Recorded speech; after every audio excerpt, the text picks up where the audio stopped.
Electric field and charges. तो electric field and charges chapter को शुरू करते हैं अपन, और यहाँ पर हम समझेंगे किस तरीके से स्टैटिक चार्ज का रोल होता है इलेक्ट्रिक फील्ड में, और मूविंग चार्ज की वजह से आती है मैग्नेटिक फील्ड, वो हम पढ़ेंगे बाद में। अच्छा, तो इलेक्ट्रिक फील्ड एंड चार्जेस को हम लोग पढ़ेंगे नोट्स से। नोट्स में जो लिखा हुआ है वो सेम टू से आपको कॉपी करना पड़ेगा। मैं आपको समझाऊंगा नोट्स पढ़ते पढ़ते, अपने आप लिख लिख के समझाऊंगा, साथ में क्वेश्चंस भी करते रहेंगे जिससे हमारा कॉन्सेप्ट क्लियर हो जाएगा। तो अपन का जो पहला पॉइंट लिखा हुआ है इलेक्ट्रिक फील्ड एंड चार्जेस में, वो लिखा हुआ है इलेक्ट्रिक चार्ज। ठीक है ना। तो इलेक्ट्रिक चार्ज आता कैसे है मैं बताता हूँ आपको। देखो, अगर हमने प्लास्टिक की पेंसिल को या फिर प्लास्टिक के स्केल को अपने बालों में रगड़ा, और रगड़ने के बाद हमने कागज के छोटे टुकड़े किए, और उस टुकड़े को हमने उस पेंसिल से अट्रैक्ट किया, तो जो पार्टिकल्स होंगे ना, जो पीसीज होंगे पेपर के, वो ऊपर उड़ के आ जाएंगे, चिपक जाएंगे उस प्लास्टिक की पेंसिल से या फिर प्लास्टिक के स्केल से। देखा होगा, बचपन में किया होगा। इसी को बोलते हैं कि इलेक्ट्रिक चार्ज का आना। किसके ऊपर? स्केल के ऊपर। अब सपोज कर लो कि अगर स्केल को बाल में रगड़ा और स्केल से इलेक्ट्रॉन निकल के चले गए बालों में, तो भाई इलेक्ट्रॉन को लॉस किसने किया? स्केल ने। तो स्केल ने अगर इलेक्ट्रॉन को लॉस किया तो इसका मतलब है कि स्केल के ऊपर चार्ज आ गया पॉजिटिव, और इलेक्ट्रॉन को गेन किसने किया?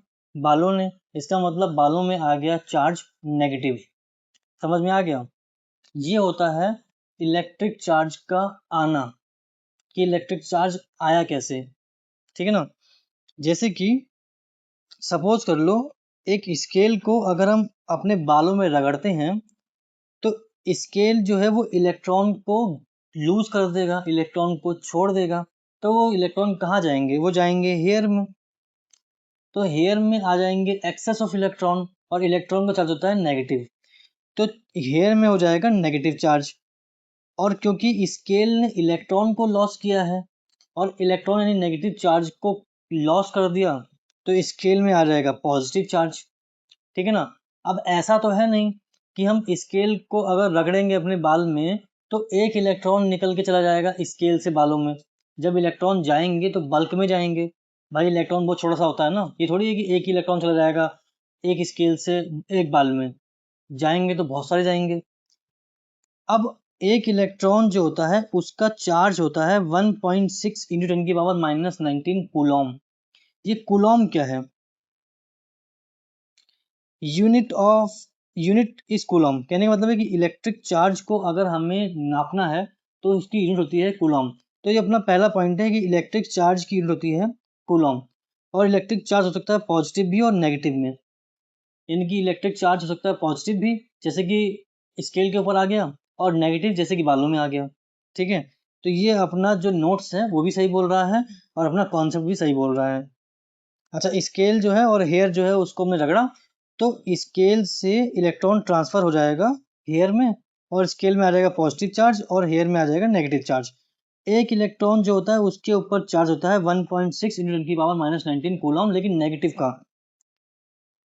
यहाँ पर नेगेटिव होना जरूरी है, क्योंकि भाई इलेक्ट्रॉन अगर हमारे अंदर आ रहा है इसका मतलब इलेक्ट्रॉन अपना चार्ज नेगेटिव चार्ज लेके आ रहा है। अगर एक इलेक्ट्रॉन मेरे पास आ गया फालतू, तो इसका मतलब ये है कि मेरे पास चार्ज हो जाएगा 1.6 इंटू 10 की पावर -19 कूलॉम, यानी कि बहुत छोटा चार्ज है। इसका मतलब ये होता है कि 0.00000 करके करके फिर 1.6 यानी 16 लिखूंगा यहाँ पे, यानी कि बहुत छोटा चार्ज है ना। क्योंकि 0 पॉइंट के बाद 0 लगाते जाओ 19, उसके बाद लगाओ 16, फिर यहाँ पे लिख दो कूलॉम, यानी कि बहुत छोटा चार्ज होता है, बहुत स्मॉल चार्ज होता है एक इलेक्ट्रॉन के ऊपर। और एक इलेक्ट्रॉन जो होता है उसका मास बोले तो वो भी बहुत ही कम होता है। कितना होता है? वो होता है 9.1 इंटू 10 की पावर -31 kg, यानी कि 0.00031 बार लगा दो, उसके बाद लगा दो 91, उतना किलोग्राम होता है एक इलेक्ट्रॉन का मास। अब इससे क्या मालूम पड़ता है? इससे मालूम पड़ता है कि मान लो अगर आपने स्केल को रब किया अपने बालों में, तो जो इलेक्ट्रॉन ट्रांसफर हुआ होगा स्केल से बालों में, वो एक तो हुआ नहीं होगा, वो अगर मान लो 1 बिलियन हुआ होगा, तो आप बोलोगे अगर 1 बिलियन इलेक्ट्रॉन लॉस कर दिया स्केल ने, तो स्केल का तो मास भी कम हो गया होगा। लेकिन ध्यान दो कि अगर एक इलेक्ट्रॉन का मास होता है 9.1 × 10⁻³ kg, इसका मतलब 1 बिलियन इलेक्ट्रॉन यानी कि 10⁹ इलेक्ट्रॉन का मास कितना हो जाएगा? 10⁹ इंटू एक इलेक्ट्रॉन का मास 9.1 × 10⁻³ इसका मतलब ये है कि 9.1 इंटू 10⁻22 kg। यानी कि अगर एक स्केल 1 बिलियन इलेक्ट्रॉन को भी लॉस करता है तो उसका मास जो है वो ना के बराबर ही कम होगा, क्योंकि 1 बिलियन इलेक्ट्रॉन का मास भी कितना होता है? इतना होता है 10⁻21 kg, बहुत ही कम होता है। अब समझ में आ गया होगा कि अगर हम किसी पेंसिल को रब करते हैं और उस पेंसिल से इलेक्ट्रॉन ट्रांसफर होते हैं हेयर में, और पेंसिल रहती है पॉजिटिव चार्ज, इसका मतलब है कि उसने इलेक्ट्रॉन को लूज किया है, तो उसका मास भी तो कम हुआ होगा, क्योंकि इलेक्ट्रॉन को लूज करने से मतलब मास कम हो गया। लेकिन मास जो है वो ना के बराबर कम हुआ होता है। क्यों? क्योंकि मास जो होता है इलेक्ट्रॉन का बहुत ही कम होता है। अच्छा, तो चार्ज कितना आया? भाई अगर 1 बिलियन इलेक्ट्रॉन को हमने ट्रांसफर कर दिया तो चार्ज भी तो आया होगा। अब देखो कि अगर एक इलेक्ट्रॉन का चार्ज होता है 1.6 × 10⁻19 कूलॉम, इसका मतलब 1 बिलियन इलेक्ट्रॉन का चार्ज कितना हो जाएगा? 1.6 × 10⁻19 इंटू 10⁹9, क्योंकि 1 बिलियन में होता है 10⁹9। अब निकल के आता है 1.6 × 10⁻10 कूलॉम, यानी कि इतना चार्ज आएगा अगर 1 बिलियन इलेक्ट्रॉन ट्रांसफर हो जाएगा स्केल से हेयर में। ये चार्ज होगा पॉजिटिव। अगर हम बात करेंगे हेयर की, तो अगर हम बात करेंगे स्केल की, तो अगर हम हेयर की करेंगे तो वो चार्ज हो जाएगा नेगेटिव। भाई जितने इलेक्ट्रॉन जा रहे हैं उतना ही तो चार्ज आएगा, इलेक्ट्रॉन जाएंगे जहाँ, वहाँ उतना चार्ज आएगा नेगेटिव का, और जहाँ से जाएंगे वहाँ चार्ज आएगा पॉजिटिव का। सिंपल सी बात है। अच्छा, अब अपन देखते हैं यहाँ पर कि यूनिट होती है इसकी कूलम, इलेक्ट्रिक चार्ज की यूनिट होती है कूलम। इलेक्ट्रिक चार्ज कैसे आता है मालूम पड़ गया। इलेक्ट्रिक चार्ज जो हो सकता है वो पॉजिटिव हो सकता है और नेगेटिव हो सकता है, क्योंकि जहाँ से इलेक्ट्रॉन आ रहा है, जहाँ पे आएगा वहाँ नेगेटिव हो जाएगा, और जहाँ से आ रहा है वहाँ पॉजिटिव हो जाएगा। अब बात आती है कि कंजर्वेशन ऑफ चार्ज क्या होता है, ठीक है ना। तो कंजर्वेशन ऑफ चार्ज बोलता है charge neither be created nor be destroyed, यानी कि हम जो है वो चार्ज को बनाते नहीं हैं, ना ही हम चार्ज को ख़त्म करते हैं। हम सिर्फ और सिर्फ इलेक्ट्रॉन का ट्रांसफ़र कर सकते हैं एक जगह से दूसरी जगह पे। जहाँ से ट्रांसफ़र हम कर देंगे वहाँ हो जाएगा पॉजिटिव, और जहाँ को ट्रांसफ़र होगा वहाँ हो जाएगा नेगेटिव। यानी कि चार्ज जो आ रहा है, भले वो पॉजिटिव चार्ज आएगा भले वो नेगेटिव चार्ज आएगा, वो सिर्फ और सिर्फ इलेक्ट्रॉन के ट्रांसफ़र की वजह से होता है। इलेक्ट्रॉन मैंने ट्रांसफ़र कर दिया किसी और को, इसका मतलब मेरे पास आ जाएगा पॉजिटिव चार्ज, उसके बाद चला जाएगा नेगेटिव चार्ज। लेकिन मैं जो है अपने पास पॉजिटिव चार्ज बना नहीं रहा हूँ, यानी कि मेरे पास कोई क्षमता नहीं है पॉजिटिव चार्ज बनाने की, कि भाई मैं जो है प्रोटॉन को बनाना शुरू कर दूंगा, कि मेरा मन कर रहा है मैं बना रहा हूँ प्रोटॉन्स, उसका मन कर रहा है वो बना रहा है इलेक्ट्रॉन्स। तो इलेक्ट्रॉन्स और प्रोटॉन्स बनते नहीं हैं, इलेक्ट्रॉन का ट्रांसफ़र होता है, इसकी वजह से मेरे पास आएगा पॉजिटिव चार्ज, और जिस पे ट्रांसफ़र मैं कर रहा हूँ उस पर आएगा नेगेटिव चार्ज। तो ये बोलता है conservation of charge. Conservation of charge का मतलब ये होता है कि charge neither be created nor be destroyed. इसका मतलब सिंपल ये है कि electron neither be created nor be destroyed. या फिर प्रोटॉन जो है हम लोग बनाते नहीं है कि प्रोटॉन हमने बना लिया, प्रोटॉन हमारे पास प्रोटॉन ज़्यादा संख्या में बन गया इसलिए हमारे पास आ गया पॉजिटिव चार्ज, या फिर हमने प्रोटॉन को फेंक दिया कहीं पर। आप प्रोटॉन को नहीं फेंकते, क्योंकि प्रोटॉन तो अंदर होता है न्यूक्लियस में। इलेक्ट्रॉन को ट्रांसफर करते हैं, इसलिए होता है पॉजिटिव चार्ज मेरे ऊपर और उसके ऊपर नेगेटिव चार्ज। अच्छा, तो कंजर्वेशन ऑफ चार्ज का मतलब होता है charge neither be created nor be destroyed, only transfer from one body to another body. ठीक है ना, ये बोलता है अपना कंजर्वेशन ऑफ चार्ज। अब अगला टॉपिक है अपना quantization of charge. Quantization of charge क्या बोलता है? क्वांटाइजेशन ऑफ चार्ज बोलता है कि अगर मैं किसी पे इलेक्ट्रॉन ट्रांसफर करूंगा तो मैं उसको या तो एक इलेक्ट्रॉन दूंगा, 2 दूंगा, 3 दूंगा, 10 दूंगा, 100 दूंगा, 1000 दूंगा, लेकिन मैं उसको 1.5 इलेक्ट्रॉन नहीं दूंगा। कहने का मतलब ये है कि मैं इलेक्ट्रॉन को तोड़ के तो दूंगा नहीं, मैं इलेक्ट्रॉन दूंगा तो फिक्स अमाउंट में दूंगा। जिस तरीके से अगर मुझे किसी को 100 रुपये देने हैं तो 100 रुपये जो होता है वो किससे बना है, वो 1 रुपीज से मिलके बना है, क्योंकि 50 पैसा नहीं चलता आजकल। भाई इंडिया में अगर आप किसी को बोलोगे कि 50 पैसा का सिक्का है मेरे पास, ले लो, 2 50 पैसे के सिक्के ले आओ, 50 पैसे के 2 सिक्के लेके किसी को दे दो और बोलो कि मेरे को दे दो टॉफी 1 रुपए की, तो वो नहीं देगा। क्यों? क्योंकि 50 पैसा बंद हो चुका है ना। उस तरीके से हम लोग इलेक्ट्रॉन को काट के नहीं ट्रांसफर करते हैं, इलेक्ट्रॉन साबुत साबुत जाता है, यानी कि इलेक्ट्रॉन जो है वो फिक्स अमाउंट में ट्रांसफर होगा, या तो ट्रांसफर होगा 1 या तो 2 या तो 3, 2.5 नहीं ट्रांसफर होगा। इसी को बोलते हैं क्वांटाइजेशन ऑफ चार्ज।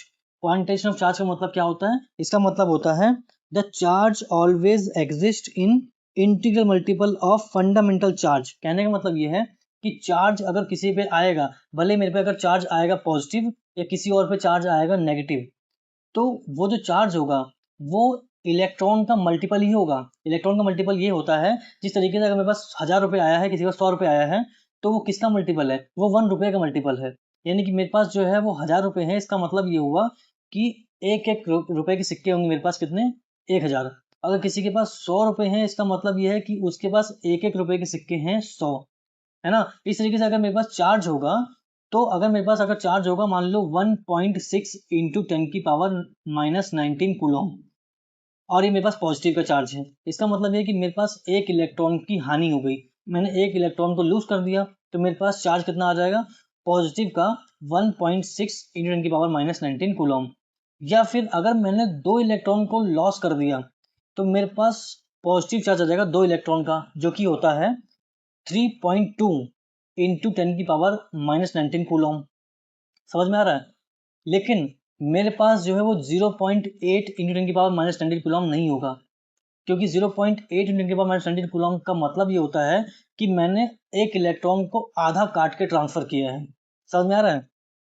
जिस तरीके से अगर एक स्केल जो है उसको हेयर से रब करेंगे, तो या तो स्केल 4 इलेक्ट्रॉन ट्रांसफर करेगा, या तो 5 करेगा, तो 6 करेगा, लेकिन वो 3.5, 1.5 या फिर 0.5 इलेक्ट्रॉन ट्रांसफर नहीं करेगा, वो साबुत तो साबुत इलेक्ट्रॉन ही ट्रांसफर करेगा। इसी को हम लोग बोलते हैं, चार्ज अगर किसी बॉडी पे होता है तो वो integral multiple of fundamental charge होता है, या फिर एलिमेंट्री चार्ज होता है। कहने का मतलब ये है कि अगर किसी भी बॉडी पे चार्ज आ रहा है तो वो प्लस माइनस एन ई होता है। ई मतलब होता है इलेक्ट्रॉन का चार्ज, और एन मतलब होगा नंबर ऑफ इलेक्ट्रॉन्स। वो हो सकता है पॉजिटिव भी, हो सकता है नेगेटिव भी। सपोज कर लो कि स्केल ने जो है वो हेयर को ट्रांसफर किया 4 इलेक्ट्रॉन, तो हेयर के ऊपर आ जाएंगे 4 इलेक्ट्रॉन का चार्ज, जो कि हो जाएगा 6.4 इंटू की पावर -19 कूलम। ये कैसे आया? क्योंकि एक इलेक्ट्रॉन पे जो चार्ज होता है वो होता है 1.6 इंटू की पावर -19 कूलम। अब अगर हम बोलें कि 4 इलेक्ट्रॉन का चार्ज कितना हो जाएगा, तो 4 इंटू 1.6 इंटू 10 की पावर -19 कूलम, तो इसको मल्टीप्लाई करोगे तो यही आएगा 6.4। ठीक है ना।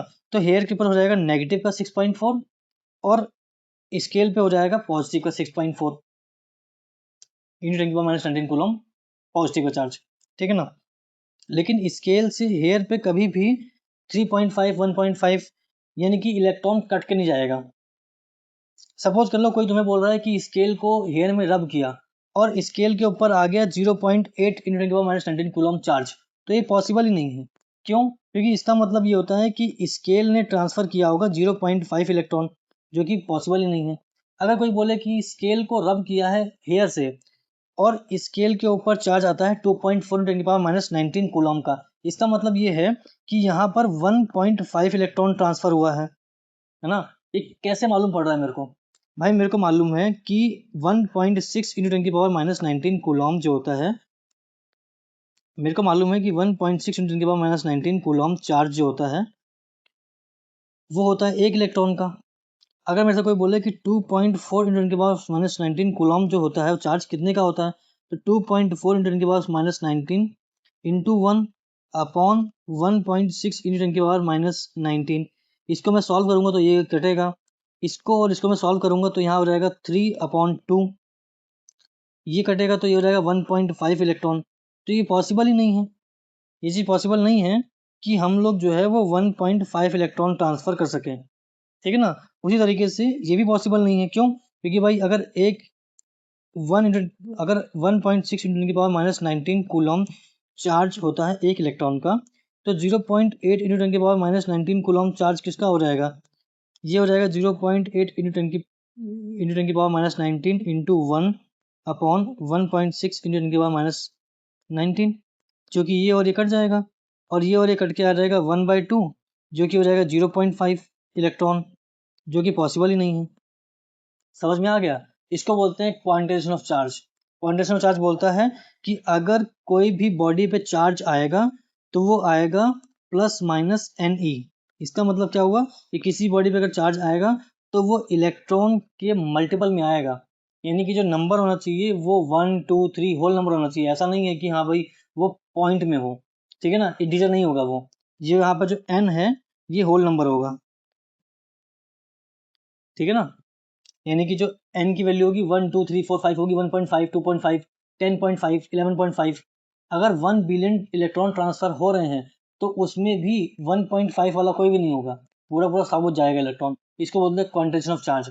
इसको हम लोग समझ लेते हैं एक बार दोबारा से कि इसमें क्या बोला गया है। इसमें बोला गया है the charge always exist in integral multiple of fundamental charge, यानी कि किसी भी बॉडी पे अगर कोई चार्ज होगा, भले वो नेगेटिव हो भले वो पॉजिटिव हो, तो वो क्या होगा, Q is equal to plus minus n e, यानी कि चार्ज ऑफ इलेक्ट्रॉन के बराबर ही होगा, भले वो पॉजिटिव हो भले वो नेगेटिव हो, लेकिन वो मल्टीपल होगा इलेक्ट्रॉन का, यानी कि होल नंबर होगा, कोई पॉइंट में नहीं होगा वो। इसी को बोलते हैं, इस डेफिनेशन को ही बोलते हैं क्वांटाइजेशन ऑफ चार्ज। इससे बहुत सारे क्वेश्चंस भी आते हैं जिससे हम लोग मालूम कर लेंगे कि एग्जैक्ट ट्रांसफर ऑफ इलेक्ट्रॉन हुआ है कि नहीं। टॉपिक को पढ़ने के बाद अब करेंगे हम लोग कुछ क्वेश्चंस जो कि क्लियर करेगा हमारे कॉन्सेप्ट। तो पहला क्वेश्चन ये बोलता है a glass rod is rubbed with silk, the rod acquires a positive charge of 6 microcoulomb, what is the charge acquired by the silk. कहने का मतलब ये है कि अगर अपने पास एक ग्लास की रॉड है और अपने पास जो है वो सिल्क है, इस रॉड को हम सिल्क पे रब करेंगे तो रॉड के ऊपर 6 माइक्रो कूलम पॉजिटिव में चार्ज आ रहा है, तो जितना चार्ज इस पे आ रहा है उतना ही नेगेटिव चार्ज इस पे आएगा। क्यों? क्योंकि ग्लास रॉड से इलेक्ट्रॉन ट्रांसफर हुए होंगे सिल्क पे, क्योंकि जो इलेक्ट्रॉन लूज करता है उस पे आता है पॉजिटिव चार्ज और जो इलेक्ट्रॉन गेन करता है उस पे आता है नेगेटिव चार्ज। तो लिखा लिखा हुआ है the rod acquires positive charge of +6 microcoulomb, what is the charge acquired by the silk. तो सिल्क एक्वायर करेगा इक्वल एंड अपोजिट चार्ज। समझ में आ गया? कहने का मतलब ये है कि अगर मैं अपने बालों पे स्केल को रब करूंगा तो स्केल पे अगर 6 माइक्रो कूलम पॉजिटिव का चार्ज आएगा तो बालों पे 6 माइक्रो कूलम नेगेटिव चार्ज आएगा, क्योंकि जितने इलेक्ट्रॉन्स स्केल से निकले होंगे उतने ही तो बालों में गए होंगे, तो जितने इलेक्ट्रॉन्स ऐड होंगे बालों में उसका नेगेटिव चार्ज आ जाएगा बालों में, और जितने इलेक्ट्रॉन्स निकले हैं स्केल से उतना ही पॉजिटिव चार्ज हो जाएगा स्केल पे, ठीक है ना। तो याद रखना equal and opposite charge develop होता है टू बॉडीज पर आफ्टर रबिंग, ठीक है। अगला क्वेश्चन बोलता है which of the following statement correctly explain the law of conservation of charge. Law of conservation of charge क्या कह रहा था? वो ये कह रहा था we can not create the charge, we can not destroy the charge, charge neither be created not be destroyed, ये था ना उसमें। यहाँ पे क्या लिखा हुआ था? कंजर्वेशन ऑफ चार्ज में लिखा हुआ था charge neither be created nor be destroyed. Only transfer from one body to another. इसका मतलब ये है कि अगर एक बॉडी से दूसरी बॉडी को रब करेंगे तो इलेक्ट्रॉन का ट्रांसफर हो सकता है, यहाँ पॉजिटिव चार्ज यहाँ नेगेटिव चार्ज आ जाएगा, लेकिन हम लोग चार्ज को क्रिएट नहीं कर सकते, ना ही हम उसको डिस्ट्रॉय कर सकते हैं।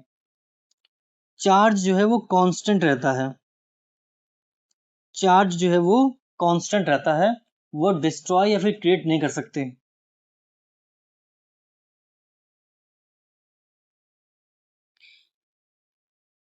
तो इस क्वेश्चन का आंसर क्या हो जाएगा? Charge can be created but not destroyed, गलत है। Charge can be destroyed but not created, गलत है। Total charge of an isolated system remain constant.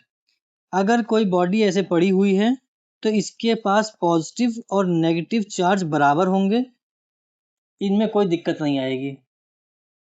Total positive charge is always greater than negative charge, ये भी गलत लिखा हुआ है। अगला क्वेश्चन बोलता है a neutral plastic rod is rubbed with the woollen cloth, यानी कि अपने पास एक वुलन क्लॉथ है और अपने पास एक प्लास्टिक की रॉड है, इन दोनों को रब किया जाता है आपस में। Rod gain 2 × 10⁻13 electrons. यहाँ पर रॉड जो है वो इलेक्ट्रॉन को गेन करता है, यानी कि इलेक्ट्रॉन जो है वुलन क्लॉथ में से प्लास्टिक रॉड में आते हैं। कितने आते हैं? 2 × 10⁻13 इलेक्ट्रॉन्स आते हैं। इसका मतलब है कि नेगेटिव चार्ज आएगा प्लास्टिक रॉड पे, इसका मतलब है कि नेगेटिव चार्ज आएगा प्लास्टिक रॉड पे और पॉजिटिव चार्ज आएगा वुडन क्लॉथ पे, क्योंकि ये इलेक्ट्रॉन को लूज कर रहा है। The rod become positive charge, नहीं। The rod become negative charge, हाँ। The cloth become equally positive charge, हाँ। यानी कि जो रॉड है उस पर आ जाएगा नेगेटिव चार्ज और वुलन पे आ जाएगा पॉजिटिव चार्ज, और वो आएगा equal and opposite, equal and opposite. जितना पॉजिटिव चार्ज होगा वुलन क्लॉथ पे उतना ही नेगेटिव चार्ज होगा रॉड पे, जितना नेगेटिव चार्ज होगा रॉड पे उतना ही पॉजिटिव चार्ज होगा वुलन क्लॉथ पे। कोई बोल दे फाइंड चार्ज, कितना चार्ज आएगा? तो अपने को मालूम है कि एक इलेक्ट्रॉन में होता है 1.6 × 10⁻19 कूलॉम चार्ज। 2 × 10⁻13 इलेक्ट्रॉन में कितना हो जाएगा? 2 × 10⁻13 इंटू 1.6 × 10⁻19 अपॉन में 1। इसको सॉल्व करेंगे तो ये हो जाएगा 3.2 × 10⁻6 कूलॉम। तो इतना पॉजिटिव चार्ज आएगा वुलन क्लॉथ पे, इतना ही नेगेटिव चार्ज आएगा प्लास्टिक रॉड पे।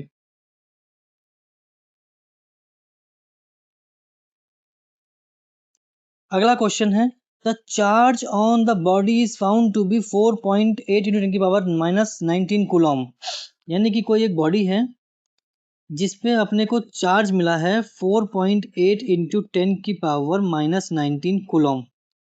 How many excess electrons are present on the body. कहने का मतलब ये है कि इस बॉडी पे नेगेटिव चार्ज आया होगा, यानी कि इस पे इलेक्ट्रॉन्स आए होंगे और उन्होंने बॉडी ने इतना नेगेटिव चार्ज एक्वायर किया, तो इतने चार्ज में कितने इलेक्ट्रॉन्स हुए उस बॉडी के पे? हमें मालूम है कि 1.6 × 10⁻19 कूलॉम चार्ज अगर होता बॉडी के ऊपर तो इसका मतलब एक इलेक्ट्रॉन बॉडी ने लिया होता और नेगेटिव चार्ज एक्वायर किया होता, लेकिन बॉडी ने एक्वायर किया है 4.8 × 10⁻19 कूलॉम चार्ज। इसका मतलब ये है कि 4.8 × 10⁻19 कूलॉम चार्ज में कितने इलेक्ट्रॉन्स आएंगे उसको हम लोग सॉल्व कर रहे हैं यहाँ पे। उसको हम लोग जब सॉल्व करते हैं तो हमें मालूम पड़ता है कि ये चीज़ और ये चीज़ कट जाएगी, ये चीज़ और ये चीज़ कटेगी, तो यहाँ पे आएगा 3 इलेक्ट्रॉन।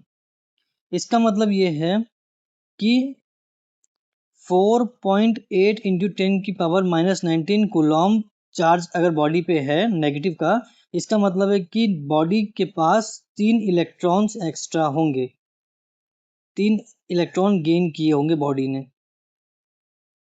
समझ में आ गया? इसको हम पढ़ते हैं क्वांटाइजेशन ऑफ चार्ज में, जो हमने कुछ समय पहले पढ़ा था क्वांटाइजेशन ऑफ चार्ज में, कि अगर किसी बॉडी पे चार्ज होगा तो वो integral multiple of fundamental charge होगा। तो charge always exist in integral multiple of fundamental charge, यानी कि किसी बॉडी पे जो चार्ज होगा वो n टाइम्स ऑफ E होगा। ठीक है,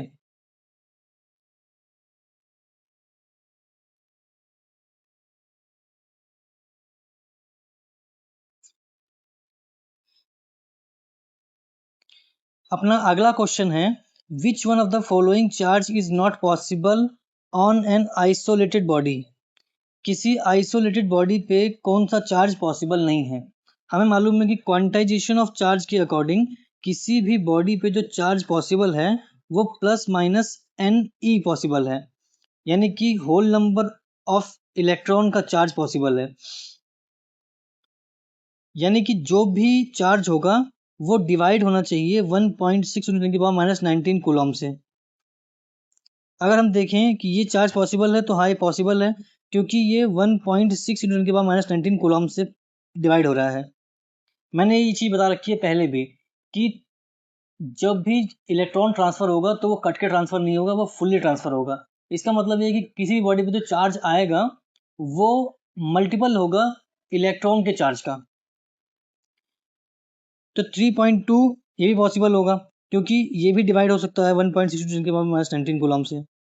ये डिवाइड होगा तो ये आएगा 1, ये डिवाइड होगा तो ये आएगा 2, यानी कि यहाँ पर एक इलेक्ट्रॉन होगा, यहाँ पर 2 इलेक्ट्रॉन होंगे। ये चीज़ डिवाइड नहीं हो पाएगी, क्योंकि ये डिवाइड होगी तो डेसिमल में आंसर आएगा। ये चीज़ डिवाइड होगी क्योंकि 1.6 × 10⁻⁻19 से डिवाइड होने पे ये देगा अपने को 4 इलेक्ट्रॉन्स, लेकिन ये चीज़ डिवाइड नहीं होगी। इसका मतलब किसी भी बॉडी पे ये चार्ज पॉसिबल नहीं है, क्योंकि ये चार्ज पॉसिबल होगा इसका मतलब है कि इलेक्ट्रॉन कट के गया होगा। समझ में आ रहा है? क्योंकि फर्स्ट वाले केस में किसी भी बॉडी पे या तो एक इलेक्ट्रॉन आया होगा या तो फिर एक इलेक्ट्रॉन गया होगा। बी वाले केस में किसी भी बॉडी पे 2 इलेक्ट्रॉन आया होगा या तो फिर गया होगा। सी वाला जो है वो डिवाइड ही नहीं हो रहा है, वो डिवाइड होगा तो डेसिमल में आंसर आएगा। इसका मतलब जो चार्ज ट्रांसफर हुआ होगा वो इलेक्ट्रॉन जो ट्रांसफर हुआ वो कट के ट्रांसफर हुआ होगा, जो कि पॉसिबल नहीं है। डी आंसर जो है वो भी पॉसिबल है, क्योंकि 4 इलेक्ट्रॉन्स उसमें ट्रांसफर हुए होंगे या तो गेन हुए होंगे।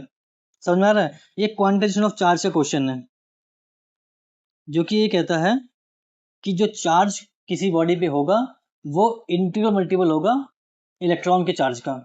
समझ में आ रहा है? तो यहाँ पर अगर 0.8 × 10⁻⁹ कूलम चार्ज होता बॉडी पे तो ये भी पॉसिबल नहीं है। इसका मतलब है कि 1/2 इलेक्ट्रॉन ट्रांसफर हुआ है। अगर यहाँ पर 2.4 × 10⁻⁹ कूलम चार्ज होता किसी बॉडी पे तो ये भी पॉसिबल नहीं है, क्योंकि इसका मतलब 1.5 इलेक्ट्रॉन ट्रांसफर हुआ है, जो कि पॉसिबल नहीं है। जो भी चार्ज होगा वो डिवाइड होना चाहिए 1.6 × 10⁻⁹ कूलम से। अगर ये डिवाइड हो गया तो वो चार्ज पॉसिबल है किसी बॉडी पे।